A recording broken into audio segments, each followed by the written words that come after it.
Okay, it is raining outside, so you got to come inside for late night with Smitty on Blue Bomber game day. I have nothing in the Bombers there, but it's so awesome to have Jamie Raymer on from Briercrest Bible College out of Caronport, Saskatchewan, my old stomping grounds.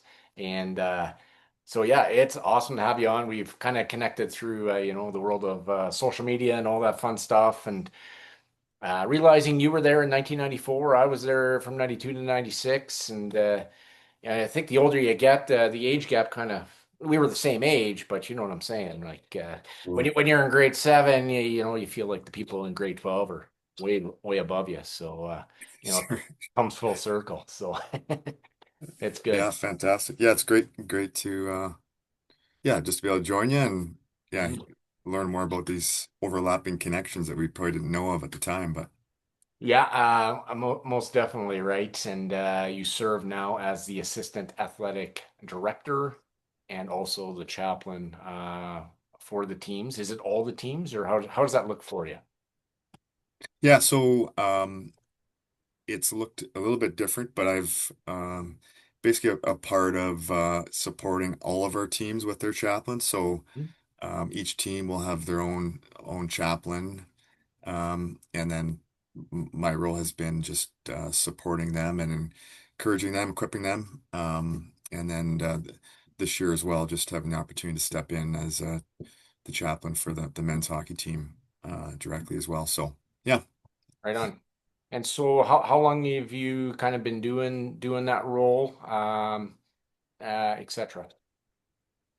yeah. So I actually moved back from Ontario back to Saskatchewan in 2014. So I coached the men's hockey team for 5 years. And then transitioned into a role in the department. And again, it kind of evolved a bit. Initially, it was had a larger part in the chaplaincy side of things, and then we kind of hit COVID, sort of that first year, and kind of sort of everything um, changed as far as just trying to navigate that whole world of athletics and how we pursued that. So, um, but basically the last 4 years settled into sort of the overarching athletic director, assistant athletic director role, and then still maintained a portion of that was on the chaplaincy side too. So, For sure. So let's rewind to when I was in grade eight and you were in college in 1994. You come to Briercrest. What did you kind of take there, and who were some of your favorite professors? yeah, yeah, it's going back, digging back into the memories here. But yeah, I initially, I mean, coming to Briercrest wasn't on my radar. I could probably say that initially. Had other plans coming out of high school, and I would say it was probably a real God thing through a friend I had that was going, and ended up in a conversation with the coach at the time, John Bechtold, and for me, hockey was pretty important part of my life, and probably wasn't in a space that I wanted to give it up, but realizing that maybe it was probably a pretty good place for me, Mhm. and I could continue to play hockey. So I came probably with an attitude of I'm just going for a year, gonna take some courses. Um, you know, um, I think deep down, I think I knew it was going to be a good place to kind of dig deeper into this faith I had grown up with, and um, yeah, not really knowing how to connect it with this game of hockey that Right. I love so much. Um, but I did come, and I guess favorite prof at the time, Wes Olmsted. Wes Olmsted it was a very challenging course. Stretched me, but had a big impact on me that first year for sure. Nice. When you bring up John Bechtel, I know you guys did those coffee houses with the teams after, based on the experience of the overseas stuff, and then that kind of translated. Um, and again, it was something unique. Uh, and when John Bechtel, he says in the interview, street witnessing changed my life, and that kind of, I think, transitioned into the hockey world for him, and the influence he had on you guys. Mm. What type of influence did he have on you? Yeah, well, I mean, it was it was a drastic one in the sense where, coming from junior hockey and my experience of at the time, and again, I wasn't correct in this thinking, but it was kind of this, like, I'm the only Christian that's ever played this game or person who tried to ever figure it out. And the not every coach was like this, but a pretty tough culture, kicking garbage cans, angry, screaming kind of side of things. And then just come to a place where I had a coach who, before practice or before a game would um, dig into scripture and read something for us and challenge us. And I'm like, this is different. Like, I've never experienced this in my life. And so to have people in the game like that at that age and that point in my life that, you know, we're helping to make those connections of like, I can love this game, but I can do it as a part of an expression of my faith. And so just having a coach do that, I mean, he would be one of the key people in my life that um again, I mentioned about coming for a year and turns into more than that, coming back. And you talked about missions trips. I mean, that second year was the first time he took us on a missions trip as a hockey team, which again, blowing my mind of we're just hockey players. We're not, what can we offer kind of thing. But Right. totally, I mean, that second year especially was a life direction changing experience through that trip and through continuing to be involved with the school and grow in my faith and just awareness of what it means to live it out on and off the ice, I guess. So, Yeah, and I think back then it wasn't as prevalent in hockey circles. It was more like, okay, the football players come to the 50-yard line and they pray at the 50. But I was at the Pro Sports Faith Night recently. Guys like an Adam Lowry, Shifley, Gabe Velarde, those guys are there. It's just kind of more, it's more relevant in mhm, the hockey culture, mhm, regardless of what the media seems to portray or what have you. I think I think there is something to be there, and dare I say, with those things all those years ago, it's kind of, you're kind of seeing the fruit of it now. Just a mhm. thought. Yeah. No, totally. I would 100% agree. I think about guys, um, I mean, there were Christian guys playing in those days, and I think in many ways, like I think of a guy like Laurie Boschman, Mark Osborne, Mike Gardner, some of those kind of guys. There's others as well, but attempted to and lived out their faith in the game in a very probably much more challenging uh, time in the game too. Right. But I think they did grow a lot of respect from their teammates by the way they did that, which I think paved the way for the future as those players went on to take other roles in the game, coaches and managers and GMs and all those things, juniors, whatever. But now go, not whether it's for them or not, but they saw and respected how some of those guys lived out their faith. And so now I think being a little bit more of an accepted thing and many chapels at all kind of levels of the game. And so then I think there are, lots of great young and current guys that, yeah, that um, that are great examples for today too. So, Yeah. Most definitely. And I know as a young kid, I remember being in the dining hall and seeing you guys have those coffee houses, like that was very impressionable on me. I Mm, was like, this is like in action here. Like this is a big deal.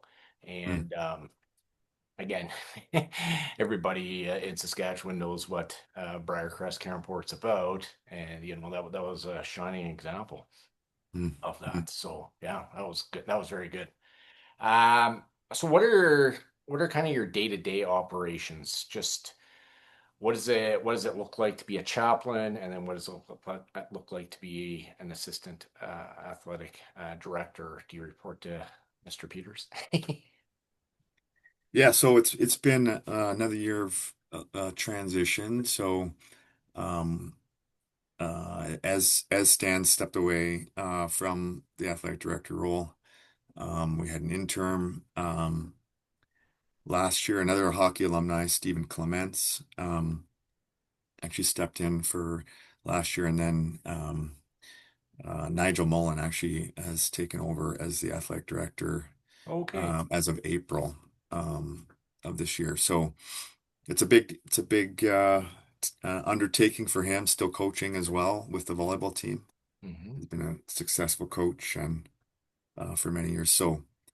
Um, so it's been a little bit of a transition again, just sort of navigating all those transitions, but the desire, I guess, to support the department in all kinds of ways. But and with each person, it's kind of looked a little bit different. But I mean, lots of things that go on behind the scenes that just, you know, go into college athletics and the administrative piece and the requirements for eligibility and just navigating those pieces to play in the ACAC like we do. And so contributing lots of those areas are, you know, not super exciting, but just elements um, that need to get done and taken care of as new recruits come in and transfers and all those things. And um, so that's part of my world is just working with the ACAC and um, you know, their desire to be one of the top college leagues in Canada and just do so in a professional way. And so the efforts that we make together as athletic directors and to work to make the league better and promote it well. And so there's that side, and then just um, on the ground locally. I mean, I have been involved in different things from game day to some of the facilities things. Uh, currently, currently, my new office is in our high performance training center. So having Okay. a role um, just in supporting and being in that facility. So that's part of my new roles this year, and then I've I also work with some of our alumni on that side of things as well. So building relationships and yeah, they've been a huge part um, of what we do. Actually, is our support of our alumni, and so getting to rub shoulders with them as guys move on and stay connected in different ways. So always excited to do that. Most definitely, right? And just from the outside looking in, I think the college athletics, and I'll use the CFL comparison. I mean, CFL expansion didn't work 30 years ago. They're looking to expand. I mean, a lot has changed in 30 years, and it was just like it was kind of maybe survival mode, maybe for Briercrest Athletics. You guys go to the Alberta Conference. It's not just that; it's the volleyball. It's about like it's all. It's not just hockey; it's everything. And you know, you as a school, from what I see, are kind of a force to be reckoned with, and that all takes work and time. Hmm. Yeah, it was a huge transition. It was in the 90s, so both of our court sports and volleyball, basketball, um, well, were accepted in the ACAC, Alberta League, and hockey then after that as well. And lots of growth pains to compete at that level, and it's a fantastic level. And so being a small school and just figuring out how to stay true to who we were and and yet c continue to pursue excellence. It's been a journey. Probably our men's volleyball has led the way and sort of demonstrating we can not only compete well, but win against these bigger schools, and then to see the other sports sort of following suit. Women's volleyball, hockey's made has had a few different runs at it, and most recently, again, first in the league in the last couple years in regular season, and so it's been kind of neat to see that breakthrough for them after lots of years of challenge. And then um, men's basketball last year, first place and first time ever being able to host the ACAC 8-team championship event at Briercrest, which was sort of a phenomenal epic thing from from last year that just pretty neat to be a part of. So, Yeah. but like you said, it is a pretty significant challenge, but to see our coaches desiring to lead in the right ways, and then to see fruit of that too. It's pretty special. Yeah. I mean, when I've interviewed Carter and Natalie, Mm, they care very much about the person. And mm, that's so cliche all the time, but like I could see it as genuine. Yeah, we're 100 miles apart or whatever else, but and that translates to what you see on the ice or on the court. And mm, Natalie being a professor and that sort of thing, and she mm, she told me how she incorporates some of that classroom stuff on to her athletes. Um, and again, you guys seem to have the right people in place. Where do you kind of see the athletics kind of going in the next 4 to 5 years, if you could predict? oh boy. Uh, yeah, I mean, I think uh, it, it's been interesting to see. I mean, Barker's long history has had a long history with athletics, and it's always been to various degrees, a part of or a pretty significant part of the school and in different areas. But I mean, I think the journey we're on right now, um, and Nigel's kind of would be sort of the driving force behind, but I mean, sort of the ability to add opportunities and teams going forward that whether at the ACAC level or others, to see the opportunities to continue to play, but continue to um, give more athletes maybe an opportunity to continue in their sport, but also be at a phenomenal place like Briercrest Yeah. to get an education and grow in their faith too. So Mhm. so an expansion of teams seems to be the direction that we're going. So we added four JV teams this year, basketball and volleyball, Wow. um, men's and women's. So that's a first year for that. And I mean, I guess depending how things go, if maybe some others can be added going forward, that could be a part of our 5-year future. Hey, I like it, and as I always tell people, hey, you don't need to tell me everything, but again, my memories. You bring up the hockey team; they went to the finals last year, and there was the one year. I think it was the '95 year. The team that refuses to lose. You guys had a guy on Jeremy who's from Seattle. We know him as Seattle, and, and like that CLI, PPERS, like Sparrow Gardens was rocking, Oh yeah. and to see how it has become, and to see John Barkman Arena, what does that mean to you to see that building there? Oh, well, yeah, you'd be one that would have known and remember or like experienced Sparrow Gardens. So in many ways, it was a pretty special barn. Uh, to play in, and also it was, you know, it was an old barn, and we look forward. We kind of dreamed about, would we ever get a new facility and what could that look like? And then there was talk of it, lots of years, that it was in the works or it was possibility or whatever. And so to see it come to fruition, years after I was here as a player, but it's pretty special. And again, lots of people contribute to that, making that happen. And again, still lots of great memories in Sparrow, like you said, the fans, the stands being full, and the CLI chants going on, and Mm. um, hoping you were on the fourth line so your toes didn't freeze, but that kind of, our water bottles, filling them up with hot water so they'd survive a whole practice, that kind of thing. But um, so it is pretty special, to see where they're at now and to have a facility like that for, again, for a small school.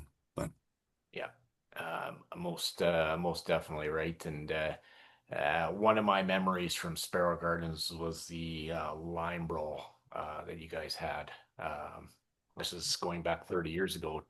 John couldn't remember that lime roll, but that was I think it was versus the Capitals, Regina Capitals. It was everybody back to the dressing rooms and you're back out, and I think Mark Ross scored about 4 goals in that game, if I recall correctly. It was quite the moment in time as a kid. yeah, yeah, yeah. Some of those memories are a little bit vague for me, but Mhm. I think I do actually remember that. Thankfully, I probably wasn't on the ice. Yeah, I don't know if I would have helped that situation a whole lot, but um, yeah, I think if I recall it correctly, I think there was I think Jess Lindsay was a guy that was on the ice at the time. Mark Lockhart, a few guys. So, um, yeah, those were a little interesting days, and the game's changed too, obviously with the ACAC, and it's a different game than junior hockey. So, you get yeah, less of the line brawls, so to speak. But yeah. It was the rough and tumbles. Everybody wanted to be like the Moose Jaw Warriors. I was like, hey, well, can't go to a Warriors game. We'll go to a Briercrest Warriors game. Uh, yeah, yeah, exactly. totally. Yeah, what I remember from that line, bro, is the one guy was like pulling the guy's helmet off. He had a full cage, and then I'm by the glass. I'm in grade 10 or 11. I was in grade 10 at the time, and the guy just comes over and just hammers him down, boom. Uh, so yeah, it was. So that was my recollection of it. But yes, I know they promote more finesse and sportsmanship now than they ever have, which I honestly think they should, except in the NHL. No, I'm kidding. But good fights in the NHL, good too. Yeah. Yeah, that's Well, I do. I mean, I grew up in that era too, so I certainly appreciate um both the skill, but there is this element of compete and toughness and in the physicality that I certainly appreciate, as a part of the game. You could talk about fighting, but certainly the physicality, and certainly, and again, I'm biased, but the college game and the ACAC game, where it's fewer games. It's a 24 game schedule, and you get 2 games in a weekend. You prep the whole week, prime the whole week. Every game matters so much.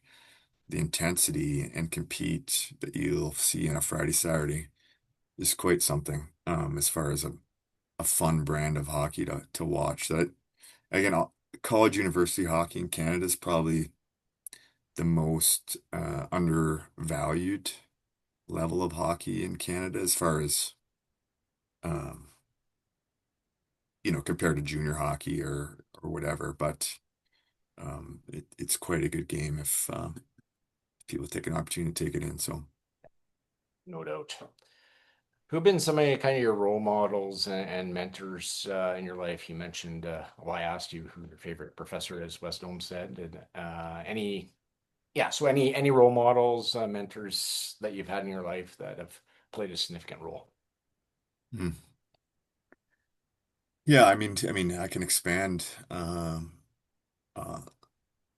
on Wes. I mean, over the course of my time here, I mean, it was just, you talk about that care for the individual, the person at Briercrest, and I think that's not just coaches, but professors and staff, and where, the invitation by Wes to meet with him once in a while, that was a professor sort of reaching out and investing extra time into a student, and so I would say that's been a person that, even leaving Briercrest has been a person I've come back to and been very supportive, even as I came back as a coach, continue to encourage and, give me perspective and Mm. challenge me in my thinking, and which I just think,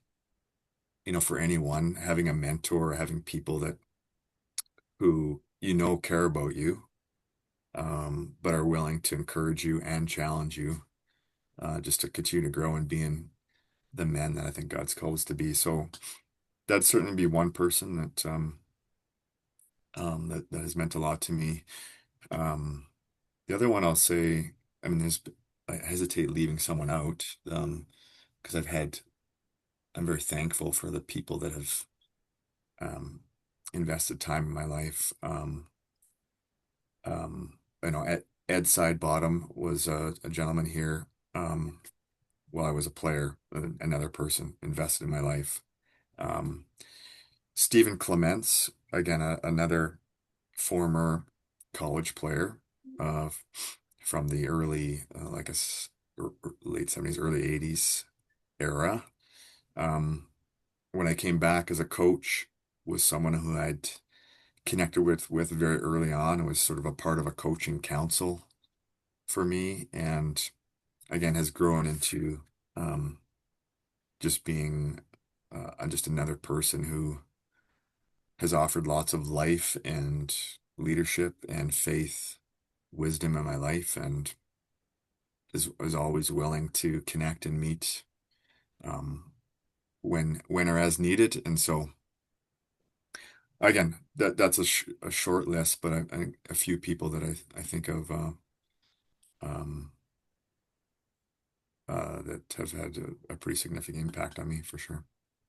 Well, you bring up Ed Sidebottom when his son Murray made the social media posts. You just kind of realize how small of a world it is, and Mm, Sean Brando from Humboldt Broncos was a neighbor to him, and you just sorry, mm, people cared, and you could tell the tributes mm, that Ed had in people's lives through the hockey ministry and the teaching of the Sunday school. mm, mm. So, Yeah, and it's the real that's stuff. significant. Hmm. Mm, So we say right now it's this is professional, but mm, you see the seeds that were sown. You see the fruit now. mm, mm, I know he's dearly missed. I know Murray and his wife Sarah will carry that on, and his wife Wendy. mm, mm.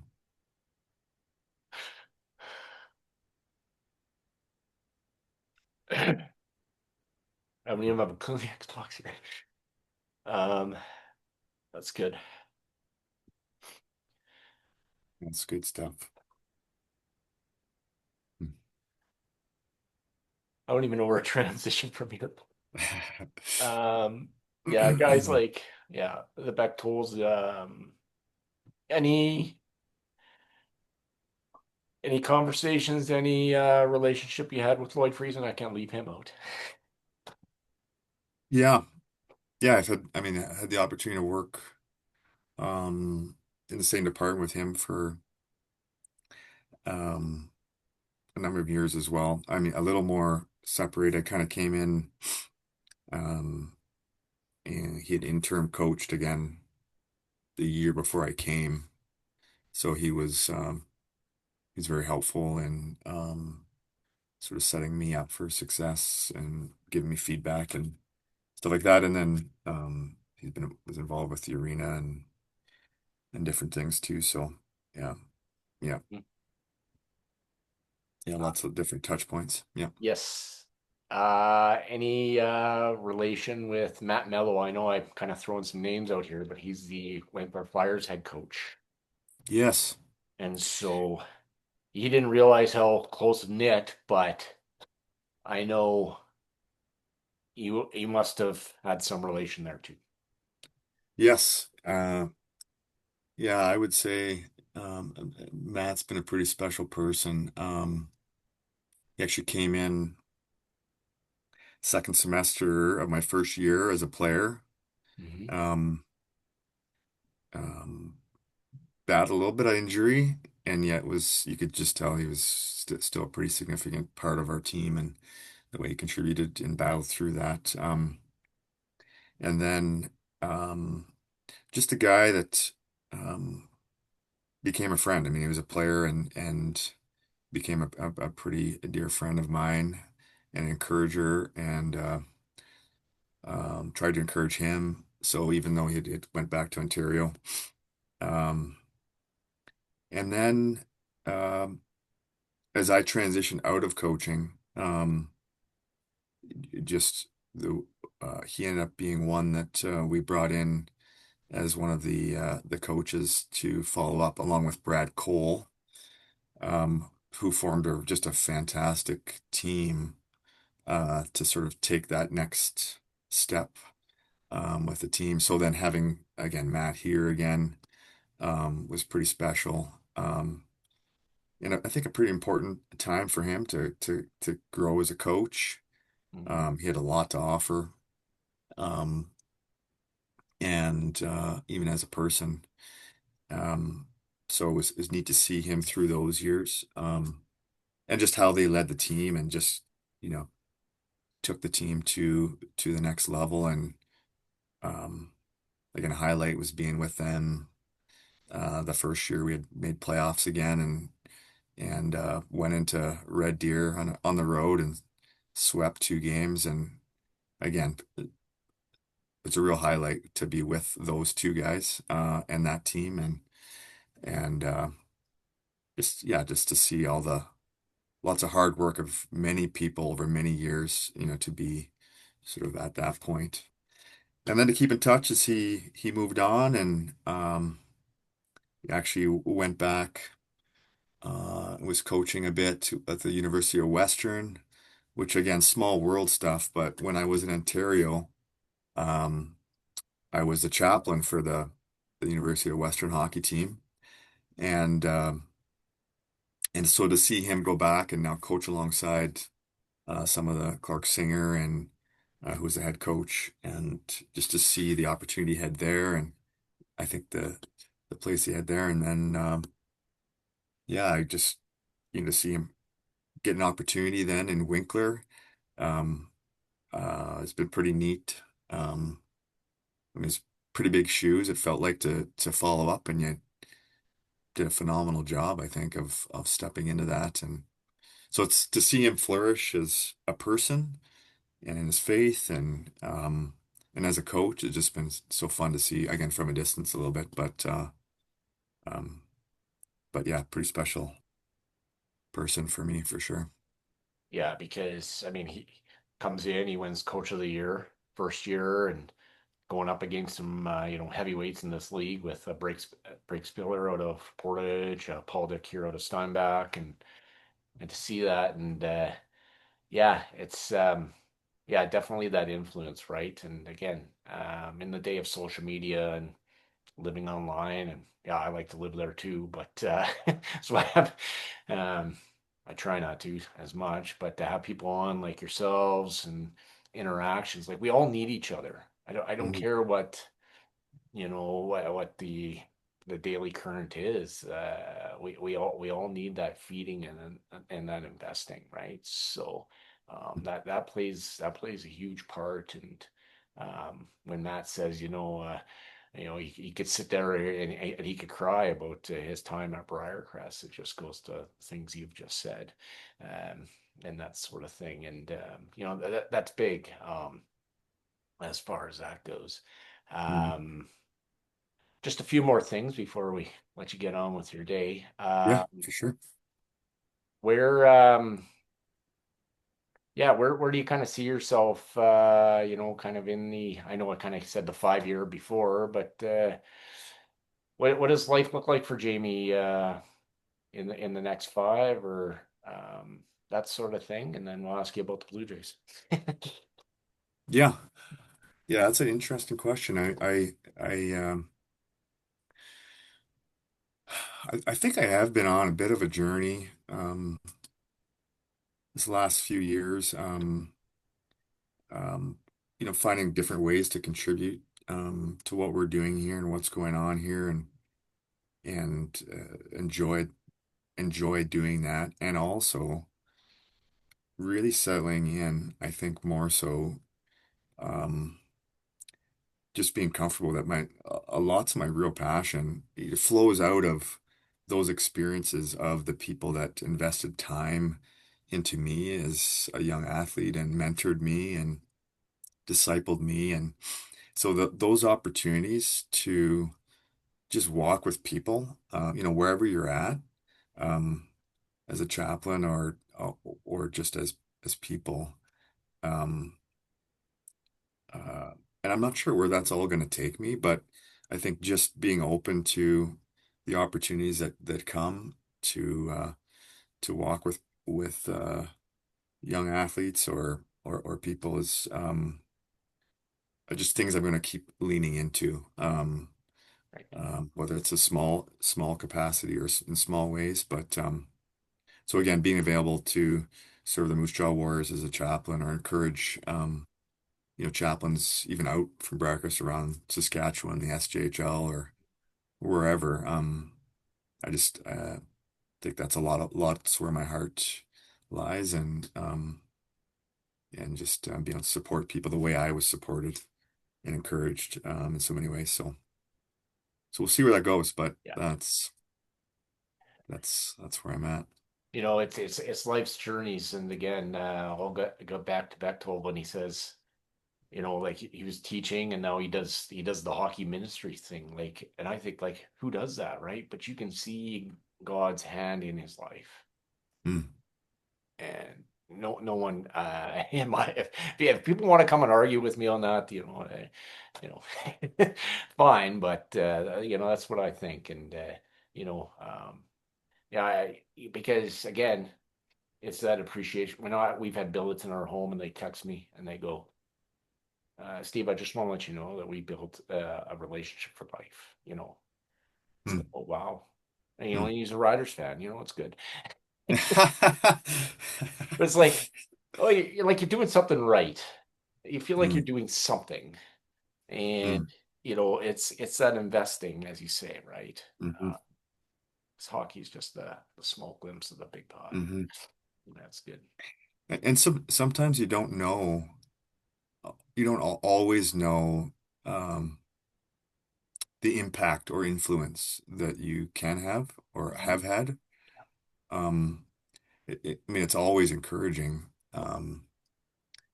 when you hear, or you even years later, you might hear someone and they may come back and just say, talk about being a billet or a chaplain or whatever role that you may have had. Um, but years later come back and say, man, that was pretty important time in my life.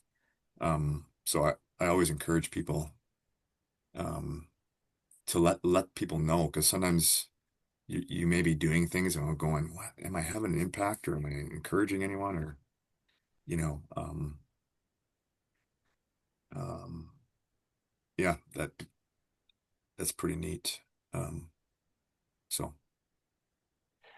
Well, two names that pop in my mind when you say this is Emery Olson out of I'm probably butchering the last name. I apologize, Emery.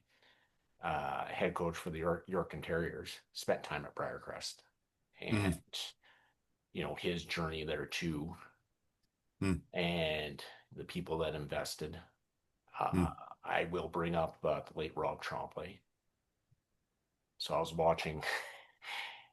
watching the memorial. So his nephew lived with us, oh, and so I'm watching this, and Nicky Williams, who pastors a church out of Regina, but a Briercrest or Briar, I went to Briercrest for 1 year, stands up there and says, "Yeah, Rob made the decision to follow the Lord at Teen Challenge, and would encourage anyone in this room to make that decision." And I'm like, I just sit in my room and I'm like, "Are you kidding me? Like this is unbelievable stuff." mm, And I inboxed her. I say, "Hey, this is the full circle thing going on." She goes, "Oh, thanks so much." Right? And like, it's all little parts, mm, and it's just one of those things where you're like, yeah, the view changes as you get older. yeah, It's good. Yeah. yeah, Hmm. totally. Yeah. Mm. Right on. And we'll end this with because it's almost lunchtime in your time zone. That's why I always love driving to Saskatchewan. You gain that hour. Uh, That's a that great was it. place to live. Great place to live. Yes, it's true. Blue Jays predictions for tonight. I can't believe we're Ooh. here. Oh, yeah, I just, I mean, probably a lot of question marks heading into Wednesday, like, how, you know, getting down 2-0, and it's like, oh boy. Yeah. Um, my wife was ready to jump off the ship at that point, but so hang in there. Hang in, you gotta hang in there. And then to see them, you know, what they've done the last two games. Uh, I'm gonna say that they're gonna just keep this thing rolling. Yeah. I'm hoping that. So if the bats keep going and Gosman steps in and does his thing, and defense keeps hot. I mean, yeah, I think they pull another win tonight. Yeah, I tend to agree. I mean, Gosman had one bad pitch on Sunday night, and that was it. Yeah, And now that Scherzer's pushed the envelope with John Schneider with polling, now that precedent's been sent. And it's just so exciting. Like and we were talking a bit before I pressed record. It does bring me back to the Briercrest times, and my parents saying, "Hey, we got to go to Global Focus. You can't watch the game," but yet John Barkman would update everybody, and then Tony Campolo was speaking, and I thought he was from Philadelphia, so it was this whole encompassing thing, and then they would play them at the missions booth, and then. Well, then they would shut them off, and then you run home and try to catch the final outs, and it was a wild time. But I remember my memories are just you know bringing Blue Jays posters to the grade 7 classroom, and just everybody at Briercrest just being so excited that the Blue Jays were like winning World Series. And as a kid, you thought this was happening every year, but of course that doesn't. But like, yeah, it's an exactly. exciting time. Yeah, yeah, totally. I when you say that too, like flashing back, I remember those vivid points of where I was, when different games happen and different moments of that series and those championships. And it's, yeah, lots of years of not having that. You kind of appreciate what that was Mhm. in those memories, or even just where they're at right now again. Yeah. So, um, yeah, I mean, it's exciting to. And I and certainly you got. and you grew up in Ontario, so you were close by, right? So yeah, you remember 91, you remember 85. Um, those sorts of things are probably more vivid in your memory than mine. Yeah. Yeah, I didn't go. I mean, I was closer. Didn't go to a lot of games. I do have some memories. My parents taking us down Exhibition Stadium, or I think that's what it was called at the time, and class trip to see this Sky Dome that was being built, or like remember that was a grade 8 trip, I believe. Um, but I do have this memory of I mean, I played baseball at the time, so it was just something that I loved, and listening to the radio every night before bed. I would just listen to games, and so it was just a part of my growing up, and everyone was pretending to be someone on the Jays, and when we played and that kind of thing. So Yeah. Oh, that's so good, right? It's yeah, and it's good to I know my kids are fairly young, and it's good to experience it with them. And I always say I kind of want it more for them than for ourselves. And whether that's I don't expect my son to run halfway across town to like I did from Hillebrand Chapel to the to the trailer on Larch Street. He's a bit too young for that, but those sorts of experiences you kind of want for your own kids, I think. yeah, That's good. Well, Jamie, this has been truly awesome. I was just talking to a buddy of mine before I went on, and yeah, he was just kind of he was like, "Hey, have fun with the interview, and it's okay to show emotions." So I was like, "Alrighty, here we go." And oh, that's great. I yeah, appreciate that. yeah, Yeah. yeah, because I truly believe that everybody's story is important, right? And I Mm. kind of reference from Ephesians 2, 2:8 to 10, right? God's workmanship created in Christ Jesus, right? Which is um, completely and utterly important in my life, and should be in any believer's life as well. And Yeah. yeah, so that's kind of the viewpoint I come from with all this.